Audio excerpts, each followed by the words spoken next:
ಸರ್ಕಾರದ ವ್ಯವಸ್ಥೆ, system of government. ಒಕ್ಕೂಟ ಅಥವಾ ಸಂಯುಕ್ತ ವ್ಯವಸ್ಥೆ ಕೇಂದ್ರ ರಾಜ್ಯ ಸಂಬಂಧಗಳು, ತುರ್ತು ಪರಿಸ್ಥಿತಿಯ ಉಪಬಂಧಗಳು. ಜಮ್ಮು ಮತ್ತು ಕಾಶ್ಮೀರಕ್ಕೆ ವಿಶೇಷ ಸ್ಥಾನಮಾನವನ್ನು ರದ್ದುಗೊಳಿಸಲಾಗಿದೆ.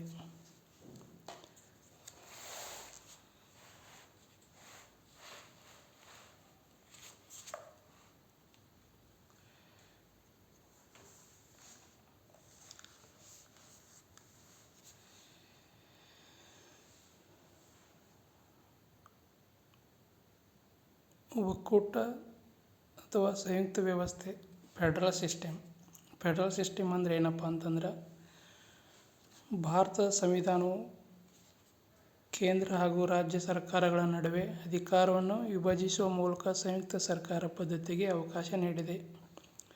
ಸಂವಿಧಾನದ ಯಾವುದೇ ಭಾಗದಲ್ಲಿ ಸಂಯುಕ್ತ ವ್ಯವಸ್ಥೆ ಎಂಬ ಪದ ಬಳಕೆಯಾಗಿಲ್ಲ. ಸಂವಿಧಾನದ 1ನೇ ವಿಧಿಯನ್ನು ಭಾರತವನ್ನು ರಾಜ್ಯಗಳ ಒಂದು ಒಕ್ಕೂಟ, ಎ ಯೂನಿಯನ್ ಆಫ್ ಸ್ಟೇಟ್ ಎಂದು ವರ್ಣಿಸಿದೆ. ಇದರಿಂದ 2 ಅಂಶಗಳು ಸ್ಪಷ್ಟವಾಗಿ ತಿಳಿದುಬರುತ್ತವೆ. ಮೊದಲನೆಯದಾಗಿ, ಭಾರತದ ಸಂಯುಕ್ತ ವ್ಯವಸ್ಥೆಯು ಅಮೆರಿಕ ಸಂಯುಕ್ತ ಸಂಸ್ಥಾನದ ಸಂಯುಕ್ತ ವ್ಯವಸ್ಥೆಯಂತೆ ಘಟಕಗಳ ರಾಜ್ಯಗಳ ನಡುವಣ ಒಪ್ಪಂದದ ಫಲವಾಗಿ ಅಸ್ತಿತ್ವಕ್ಕೆ ಬಂದುದಲ್ಲ. ಎರಡನೆಯದಾಗಿ, ಒಕ್ಕೂಟ ಘಟಕಗಳಾದ ರಾಜ್ಯಗಳು ಒಕ್ಕೂಟ ಪದ್ಧತಿಯಿಂದ ಸಿಡಿದು ಹೊರಗೆ ಹೋಗುವ ಹಕ್ಕನ್ನು ಹೊಂದಿರುವುದಿಲ್ಲ. ಅಮೆರಿಕ ಸಂವಿಧಾನದಲ್ಲಿ ರಾಜ್ಯಗಳು ಒಕ್ಕೂಟದಿಂದ ಹೊರಗೋಗಬಹುದು. ಅದೇ ಇಂಡಿಯಾದ ಸಂವಿಧಾನದಲ್ಲಿ ರಾಜ್ಯಗಳು ಒಕ್ಕೂಟದಿಂದ ಹೊರಗೋಗಕ್ಕೆ ಅವಕಾಶ ಇರುವುದಿಲ್ಲ. ಎರಡನೆಯದಾಗಿ, ಒಕ್ಕೂಟ ಘಟಕಗಳಾದ ರಾಜ್ಯಗಳು ಒಕ್ಕೂಟ ಪದ್ಧತಿಯಿಂದ ಸಿಡಿದು ಹೊರಗೆ ಹೋಗುವ ಹಕ್ಕನ್ನು ಹೊಂದಿರುವುದಿಲ್ಲ. ಭಾರತವು ವಿವಿಧ ಜನಾಂಗ, ಜಾತಿ, ಧರ್ಮ, ಭಾಷೆಗಳನ್ನಾಡುವ ಜನರು ವಾಸಿಸುವ ವೈವಿಧ್ಯಮಯ ದೇಶವಾಗಿದೆ.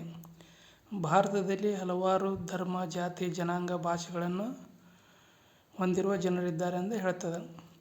ರಾಷ್ಟ್ರದ ಭದ್ರತೆ, ಸ್ಥಿರತೆ ಮತ್ತು ಏಕತೆಗೆ ವಿಚ್ಛಿದ್ರಕಾರಿ ಶಕ್ತಿಗಳಿಂದ ಹಾಗೂ ರಾಜ್ಯಗಳ ಪ್ರತ್ಯೇಕತಾ ಮನೋಭಾವದಿಂದ ಭಂಗ ಬರಬಾರದೆಂಬ ಕಾರಣದಿಂದ ಉದ್ದೇಶಪೂರ್ವಕವಾಗಿ ಪ್ರಬಲ ಕೇಂದ್ರ ಸರ್ಕಾರಗಳ ಸಂಯುಕ್ತ ಪದ್ಧತಿಯನ್ನು ಅಳವಡಿಸಿಕೊಳ್ಳಲಾಗಿದೆ.